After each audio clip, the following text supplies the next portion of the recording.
आज जो हम टॉपिक डिस्कस करने जा रहे हैं वो है moment of inertia. Moment of inertia को समझने के लिए स्टूडेंट्स हम एक केस कंसिडर करेंगे जिसमें हमारे पास एक जो है रॉड है और रॉड के साथ मैंने एक बॉल अटैच किया है। जैसे कि मैं आपको इस ब्लैक कलर से शो कर देती हूँ कि ये हमारे पास एक बॉल है जिसे मैंने एक रॉड के साथ अटैच कर दिया और इसको जो है इसका जो सेंटर पॉइंट है उसको मैंने मतलब कि एक एंड पॉइंट को जो है वो मैंने फिक्स कर दिया ओ पॉइंट पे। ठीक है, अब ओ पॉइंट पे जो है इसका एक एंड फिक्स है और एक एंड जो है वो मूवेबल है और ये इसके साथ स्टूडेंट्स हमने एक मतलब कि हमारे पास एक रॉड है और उसके साथ एक बॉल अटैच है। ठीक, ये हमारे पास बॉल है, उसका मैस m है। ठीक है, अब मैस m की बॉल के ऊपर आप अगर परपेंडिकुलर डायरेक्शन में फोर्स लगाते हैं तो उससे क्या होगी, उसमें कुछ एसेलरेशन प्रोड्यूस होगी और एसेलरेशन प्रोड्यूस होने की वजह से according to Newton second law हम जानते हैं कि हमारे पास जो फोर्स और एसेलरेशन और मैस का जो रिलेशन है, जो आप जब फोर्स लगाएंगे तो उसके अंदर टेंजेंशियल एसेलरेशन प्रोड्यूस होगी, यानी कि एक स्ट्रेट लाइन डायरेक्शन में एसेलरेशन जो प्रोड्यूस होगी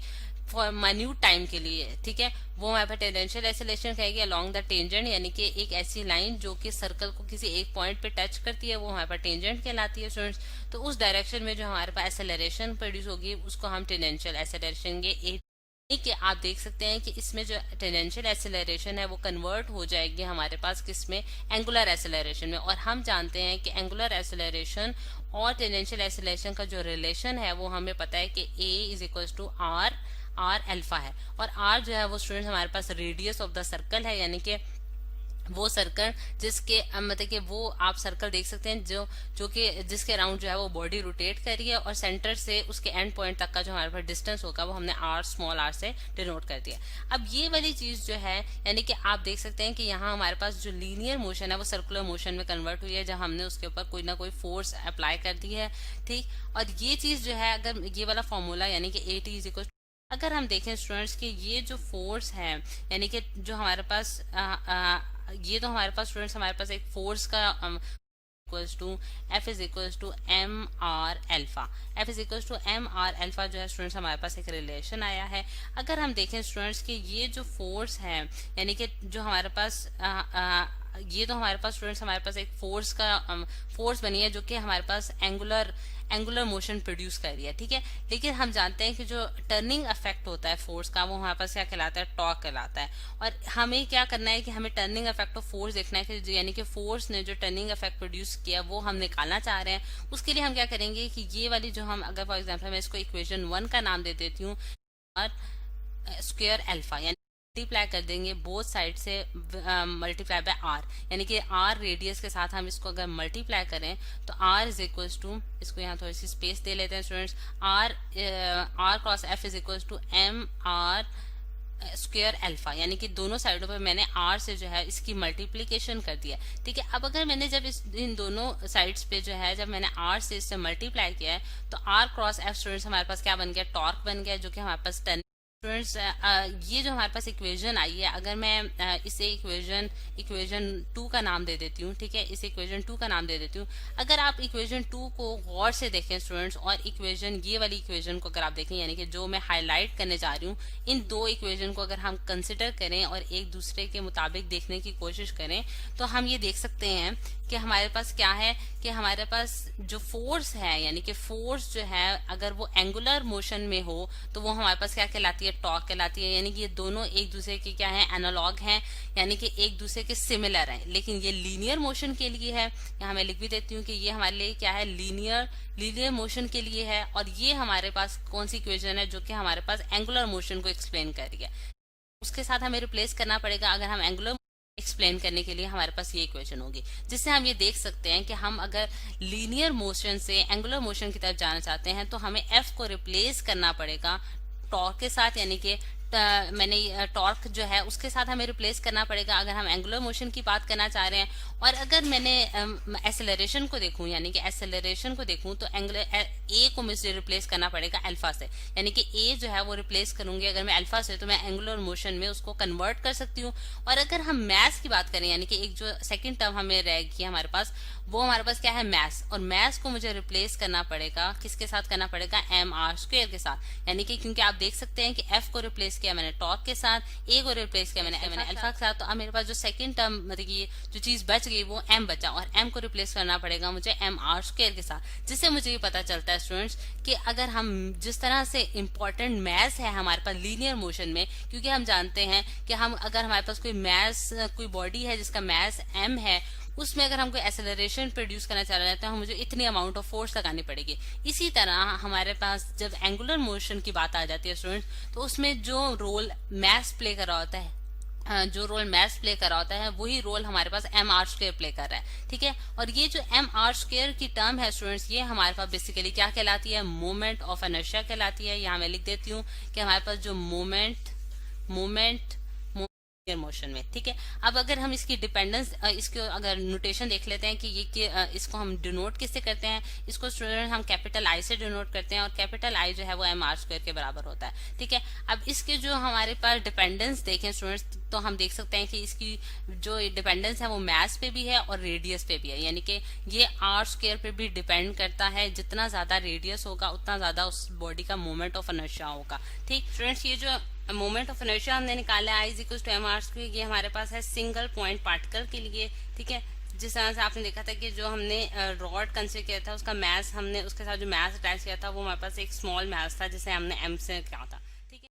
तो हमारे पास जो वो बॉडी होगी जिसमें हमारे पास मॉलिक्यूल्स जो है वो एक पर्टिकुलर जो है पोजीशन अटेन करते हैं, यानी कि उनकी जो पोजीशन होती है वो एक पर्टिकुलर पॉइंट्स पे होती है। अगर देखें यहाँ मैंने आपको एक रिजिड बॉडी दिखाई है जो कि ग्रीन कलर से शो की गई है। अगर आप देखें यहाँ हमारे पास जो कोई भी बॉडी जो है स्टूडेंट्स वो मैस एटम से मिलके बनी है। ठीक है, और एटम का कोई मैस है और एटम्स मिलके हमारे पास क्या बनाते हैं, मॉलिक्यूल्स बनाते हैं। अगर हम देखें तो यहाँ अगर मैं डिफरेंट कुछ मॉलिक्यूल्स कंसिडर करूँ, जिस तरह से एक ये मैंने मॉलिक्यूल कंसिडर कर लिया, एक ये मेरे पास मॉलिक्यूल है, फिर इसी तरह एक मेरे पास ये मॉलिक्यूल्स है, मैं 3 मॉलिक्यूल्स मैंने कंसिडर कर लिए हैं इसके अंदर, रिजिड बॉडी के अंदर। ठीक है, क्योंकि इसके अंदर लार्ज नंबर ऑफ मॉलिक्यूल्स होंगे, यानी कि एन नंबर आप कह सकते हैं, बहुत सारे नंबर ऑफ मॉलिक्यूल्स होंगे, लेकिन अगर हम सिर्फ 3 की बात करें तो हम बॉडी का जो है वो वेट एक्ट करता है। ठीक है, उससे हमारा डिस्टेंस अगर हम देखें, जैसे अगर फॉर एग्जांपल स्टूडेंट्स ये मेरे पास मैस m1 था, इसका डिस्टेंस सेंटर से r3 है। ठीक, इसी तरह हमारे पास हम ये देख सकते हैं कि हमारे पास जो डिफरेंट मॉलिक्यूल्स हैं उनका डिस्टेंस जो है सेंटर से वो डिफरेंट होगा। टर्निंग इफेक्ट प्रोड्यूस आता है और ये एक एंगुलर एक्सेलरेशन से बॉडी मूव करती है स्टूडेंट्स, तो उसमें जो स्मॉल मैसेज हैं वो भी एक एंगुलर इफेक्ट जो है वो उनमें प्रोड्यूस होगा, यानी कि उनमें भी एंगुलर मोशन आएगी, जिससे हम कह सकते हैं कि अगर मैं स्मॉल मैसेज जो है, यानी कि ये जो मैसेज है m1 M R square alpha I थी। ठीक है, इस फॉर्मूले को यूज करते मैं हर स्मॉल मैथ्स की जो है वो वैल्यू कैलकुलेट कर सकती हूँ। जिस तरह से अगर मैं m1 मैथ्स की वैल्यू कैलकुलेट करूँ स्टूडेंट्स, तो वो मेरे पास टॉ1 जो है वो क्या आएगी, m1 r1 का स्क्वायर इंटू अल्फा 1, यानी कि अल्फा 1 जो इसमें जो टर्निंग इफेक्ट प्रोड्यूस हुआ है स्टूडेंट्स, यानी कि इसने जो एंगुलर एक्सेलरेशन प्रोड्यूस किया है वो अल्फा 1 प्रोड्यूस किया, r2 का स्क्वायर इंटू अल्फा 2। और इसी तरह मैं जो है थर्ड मैथ्स यानी कि m3 मैथ्स के लिए भी टर्निंग इफेक्ट यानी कि टॉ3 की वैल्यू जो है वो कैलकुलेट कर सकती हूँ, m3 r3 का स्क्वायर इंटू अल्फा 3 है वो मोमेंट ऑफ इनर्शिया निकाल सारे मैसेज, यानी कि ये तो मैंने सिर्फ 3 मैसेज आपको एज एन एग्जांपल दिखाए थे। इसी तरह मैं इसमें जो है n नंबर ऑफ मैसेज के लिए जो है इसकी वैल्यू जो है वो कैलकुलेट कर सकती हूँ। अब क्योंकि मैंने क्या करना है, क्योंकि मैंने इस पूरी रिजिड बॉडी का जो है वो मोमेंट ऑफ इनर्शिया निकालना है, या फिर आप कह सकते हैं कि टर्निंग इफेक्ट टॉर्क जो है मैं मतलब कि जो मैं इसमें निकालना चाहती हूँ, टर्निंग इफेक्ट ऑफ फोर्स, वो इस पूरी रिजिड बॉडी का निकालना चाहती हूँ। तो उसके लिए मैं क्या करूंगी स्टूडेंट्स कि मैं इन सारे टॉर्क्स को क्या करूंगी, सम अप करूंगी। ठीक है, सम अप करने का क्या मतलब है कि मैं टॉ टोटल फाइंड आउट करना चाह रही हूँ। टॉ टोटल जो है वो हमारे पास यानी कि n नंबर ऑफ मैसेज तक जो है ये वाली बात जो है वो कंटिन्यू रहेगी, into alpha 1 plus m2 into r2 का स्क्वायर इंटू अल्फा 2 प्लस, क्योंकि अगर मैं कहती हूँ कि मेरे पास n नंबर ऑफ मैसेज है तो मेरे पास n जो टॉर्क होगा, nth टॉर्क जो होगा वो मेरे पास क्या होगा, mn rn का स्क्वायर इंटू अल्फा n। ठीक है, अब अगर फॉर एग्जांपल आपके पास इसके अंदर 100 फॉर एग्जांपल मैसेज है तो मेरे पास n जो है वो 100 होगा। ठीक, अब इसी चीज को अगर हम देखें स्टूडेंट्स के हमारे पास हमने जो एंगुलर एक्सेलरेशन में भी ये बात पढ़ी थी कि जब हमारे पास एक रिजिड बॉडी होती है, जिस तरह से अगर मैं यहाँ रिजिड बॉडी एक कंसिडर कर रही हूँ, ठीक है, ये उसका सेंटर पॉइंट है जिसके अराउंड जो है ये रोटेशन परफॉर्म कर रही है। तो हमने ये देखा था कि हमारे पास जो एंगुलर एक्सेलरेशन की जो डायरेक्शन होती है स्टूडेंट्स, वो along the axis of rotation होती है। जिस तरह से अगर मैं देखूं कि ये अगर सेंटर पॉइंट है इसका, मैं ब्लैक कलर से शो कर देती हूँ, ये अगर इसका सेंटर पॉइंट है जिसके अलोंग ये अगर ये एक्सिस ऑफ रोटेशन में ड्रॉ करूं students, along the G direction होगी, ठीक। जो मैसेज हैं ये सेम एंगुलर एक्सेलरेशन से मूव कर रहे हैं और उनकी डायरेक्शन प्लस m2r2 का square plus dot dot dot plus mn का स्क्वायर, ठीक है। और अल्फा मैंने पूरे में से कॉमन ले लिया, ब्रैकेट के साथ मैंने जो है उसको बाहर निकाल दिया है, जिससे जो कि मैंने आपको बताया है कि हमारे पास जो इसका अल्फा पूरी रिजिड बॉडी का होगा वही सेम एंगुलर एक्सेलरेशन होगी इन स्मॉल मैसेज की भी, यानी कि m1 की भी m2 की भी सेम एंगुलर एक्सेलरेशन से पूरी रिजिड बॉडी जो है वो रोटेट करेगी, ठीक है। तो मेरे पास ये जो है वो टोटल की वैल्यू आ गई। अगर आ रही है यानी कि 1 से स्टार्ट हो रही है और एंड पे एंड हो रही है, क्योंकि सीरीज की फॉर्म में ये लिखा गया है, जो है वो एड अप हो रहे हैं, तो मैं इसको सिंप्लीफाई करके जो है वो किस तरह से लिख सकती हूँ स्टूडेंट, समेशन की फॉर्म में लिख सकती हूँ। टेबल है यानी कि वो 1 भी हो सकता है 2 भी, जो है वो i इज इक्वल्स टू 1 से n तक जा रही है, यानी कि 1 से स्टार्ट हो रही है और n पे एंड हो रही है, क्योंकि सीरीज की फॉर्म में ये लिखा गया है, और mi इंटू आर आई का स्क्वायर, ठीक है। i जो है वो आपके पास वेरिएबल है, यानी कि वो 1 भी हो सकता है 2 भी हो सकता है 3 भी हो सकता है, i इज n तक जाएगा, जो कि आपको समेशन में नजर आ रहा है। समेशन क्या है स्टूडेंट्स की इन सब वैल्यूज को एड अप कर देना, ठीक है। और ये हमारे पास इनटू अल्फा जो है वो एज इट इज आ जाएगा। और स्टूडेंट्स ये जो टर्म है यानी कि ये जो यहाँ मैंने लिखी है summation i is equals to 1 to n, calculate कर लिया है कि हमारे पास अगर हमारे पास एक रिजिड बॉडी होगी तो उस केस में मोमेंट ऑफ इनर्शिया हमारे पास क्या होगा। अब उसकी वैल्यू अगर मैं यहाँ डाल देती हूँ तो हमारे पास क्या आ जाता है, tau is equals to I L. Students अब देखते हैं कि ये जो फॉर्मूला है tau is equals to I alpha, ये किस तरह से हमारे रोटेशन में अफेक्ट करता है। कि उसके लिए मैं आपको एक फिगर दिखाती हूँ कि जिस तरह से यहाँ आप देख सकते हैं कि एक हमारे पास क्या है कि एक डम्बेल है पकड़ी हुई है एक आदमी ने, और ये स्टूडेंट्स जिस तरह से आप देख सकते हैं कि फर्स्ट फिगर में जो दिखाया गया है कि आपके पास जो उसने जो मैन ने जो है इस डम्बेल्स को जो है वो सेंटर से लिफ्ट अप किया हुआ है, ठीक है। सेंटर पॉइंट जो है वो मिड पॉइंट है इस पूरे रॉड का। अगर हम देखें इसे सेंटर से इसके जो वेट तक का जो डिस्टेंस है स्टूडेंट्स, वो हमारे पास आर जो डिस्टेंस है वो इस केस में स्मॉल है। जब इस केस में वो स्मॉल है तो अगर हम देखें तो हमारे पास आई जो है वो एम आर स्क्वायर के बराबर होता है, ठीक है। एम आर स्क्वायर के बराबर होता है, या फिर समेशन आप कह सकते हैं I is equal to 1 to n, अगर हम इसमें स्मॉल मैसेज कंसिडर करें, ठीक है। तो हम देखते हैं कि वो एम आर स्क्वायर के बराबर होता है। अगर आर जो है स्टूडेंट्स हमारे पास स्मॉल होगा, यानी कि आर की वैल्यू स्मॉल होगी, तो आई एक्सेलरेशन ज्यादा प्रोड्यूस होती है, जिसकी वजह से जो वो बॉडी है वो इजीली जो है वो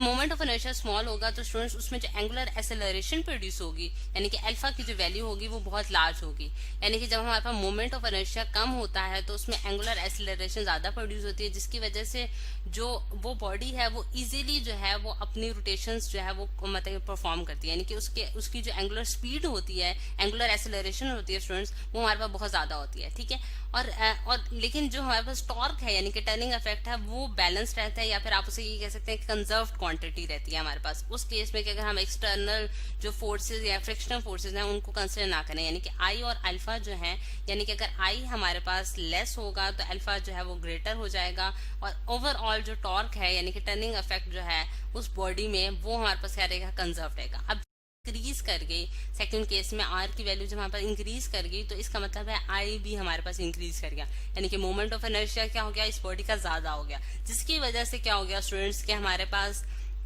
जो एंगुलर एक्सेलरेशन होगी यानी कि अल्फा की वैल्यू जो है वो डिक्रीज हो जाएगी, एंगुलर एक्सेलरेशन की वैल्यू क्या हो जाएगी, डिक्रीज हो जाएगी, क्योंकि आपने ओवरऑल टॉर्क को जो है वो कंजर्व रखना है। और ये हमारे पास एक लॉ है जो कि लॉ हमारे पास कहलाता है law of conservation of angular momentum, जो कि हम नेक्स्ट लेक्चर्स में भी देखेंगे इस चीज को डिटेल में। लेकिन यहाँ इसका कॉन्सेप्ट देना इसलिए भी जरूरी है क्योंकि आपको ये समझ आए कि हमारे पास जब आई की जो डिपेंडेंस आ रही है एंगुलर एक्सेलरेशन, तो एंगुलर एक्सेलरेशन प्रोड्यूस करना है इस बॉडी में वो मुश्किल हो गया मोमेंट ऑफ इनर्शिया की इंक्रीज होने की वजह से, जिसकी वजह से जो है हमारे पास रोटेशन जो है वो डिफिकल्ट हो जाएगी। लेकिन जो टर्निंग इफेक्ट है वो आपके पास एक कंजर्व्ड क्वांटिटी रहती है, जबकि ये दोनों जो है वो अपने आप को जो है वो चेंज करते हैं, एक दूसरे के मुताबिक जो है वो अपने आप को कन्वर्ट करते हैं। लेकिन हम ये देखते हैं कि जब हमारे पास आर की वैल्यू स्मॉल होगी तो आई की वैल्यू स्मॉल होगी, और इस केस में एंगुलर एक्सेलरेशन ज्यादा प्रोड्यूस होगी, जिसकी वजह से यहाँ